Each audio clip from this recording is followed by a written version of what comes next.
No intro? No intro. Roll it. Remember a few videos ago when I said fried chicken is probably the greatest food of all time? Well, biscuits and gravy is probably the second greatest food of all time. Seriously, I love this dish so much. It's relatively easy to make and it makes your soul happy. It really just is that hard to beat. I decided to up the ante by adding some herbs to the biscuits this time around, just to give them a little personality, and I was not disappointed. So let's jump in and start with those biscuits. Begin by cutting a whole stick of butter into roughly half-inch cubes. The best way to do this is to cut it in half long ways, flip it 90 degrees, and cut it long ways again. Then, you can just cut it straight down for the cubes that you want. Now, it's important that the butter stays cold until it's in the oven, otherwise you won't get those flaky biscuits we all know and love. So put the butter back in the fridge after it's cut. Now it's time to prep the herbs. I decided to use rosemary and chives for these biscuits, but you can experiment with whatever tickles your fancy. We're going to use about 1/3 cup total, with equal parts rosemary and chives. So if you're super concerned with absolutely accurate measurements, or you're just not that good at eyeballing, which don't feel bad, eyeballing is a developed skill, you'll end up needing about 2.5 tablespoons of each herb. Lay on a small handful of chives and chop them super finely. There's no real secret or trick here, just chop them super small until you have roughly 1 billion chivelets. Do the same with the rosemary, but there actually is a trick here. The easiest way to strip a stalk of rosemary is to hold it at the top, then, with your other hand, grip it with your thumb and index finger and pull down. This is actually super satisfying, and you'll have to fight the urge to strip all of your rosemary. Again, chop it very fine. This time though, since you're cutting a pile, you'll want to rotate the rosemary leaves after each run with your blade. Set those aside and we'll start the biscuit dough. And please, pardon my weird camera angle, I'm obviously a professional and this was an artistic choice. Whenever you're baking, it's best to use a scale to measure all of your dried ingredients, as it's much more accurate and reliable. That said, I fully understand that not all of you own a kitchen scale, so just make sure that you're leveling your scoops if you have to measure them by volume. In a mixing bowl, add 320 grams or 2 2/3 cups of all-purpose flour, 4 tablespoons of baking powder, 1 teaspoon of baking soda, 1 teaspoon of kosher salt, and all of your chopped herbs. Then whisk everything together until it's fully incorporated. At this point, measure out 1 cup of milk and put it off to the side.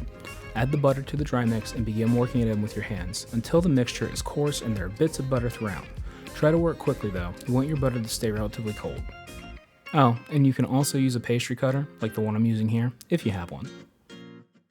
Pour in the milk and fold everything together with a rubber spatula until it just comes together. The dough should look shaggy, like it's about to offer you a Scooby snack.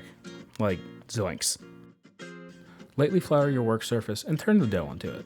As an extra little tip that you don't often hear, dust your hands with a little bit of flour as well. This will help prevent the dough from sticking to your hands as you work with it. Fold the dough over on itself a few times. Doing this will not only finish mixing the dough, but it will give your biscuits those added flaky layers. If it's too sticky while you're trying to fold it, you can add a little bit of flour and work it in. Now that it's nice and layered, pat the dough out into a 1-inch thick slab. What I'm going to tell you to do here is not what you're actually seeing me doing. Using a biscuit cutter, or a cup if you don't have one, cut biscuit rounds out of the dough. If you're curious about what the I'm doing, I have a very strong background in pizza, so I got a little curious and decided to cut the dough and then shape it into balls like you would with pizza dough. The final product with this method was fine, but not worth the extra effort. If you'd like me to eventually do a video on pizza dough and how to shape it and stretch it, let me know in the comments down below. Place the biscuits onto a parchment paper lined baking sheet and bake at 425 degrees Fahrenheit for 10 to 15 minutes or until they're golden brown. And while you're waiting for them to cook, do me a huge favor and like this video and subscribe to the channel if you haven't already. The biscuits are baked and cooling, so let's make the real star of this dish, motherfucking sausage gravy. Get a large pan, like a skillet, or my trusty Dutch oven here, going over medium-high heat. Tear up a pound of your favorite breakfast sausage into the pan and brown it until there's no more pink. Drop the heat down to medium-low and add about 1/2 of a cup of flour. Stir the sausage for a few moments until the flour is absorbed, and then add the remaining flour and stir for another minute or so. Mix in 3 cups of whole milk and allow to cook and thicken for about 10 minutes or so until it reaches your desired consistency. If you fuck up and let it get too thick, don't freak out. Just add a little more milk. Just take care to stir frequently during all of this. Finally, season your gravy. Add salt to taste. Start with a couple pinches of kosher salt and adjust accordingly. And after the salt, you guessed it, a metric ton of black pepper. Good sausage gravy always has a considerable amount of black pepper, so don't be shy with it. Just make sure you're grinding it yourself. your taste buds will thank you. It's time to plate up. As you can see, I made an attempt here to make the plate pretty, but it's biscuits and gravy, dude. Throw the biscuits on a plate, slather them in gravy, and take the rest of the day off because this shit is heavy.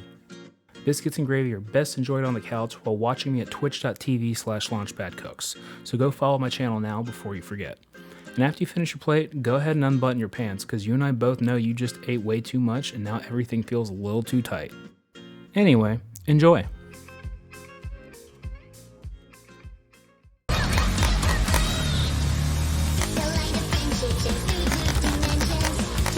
So good. Why is it so good?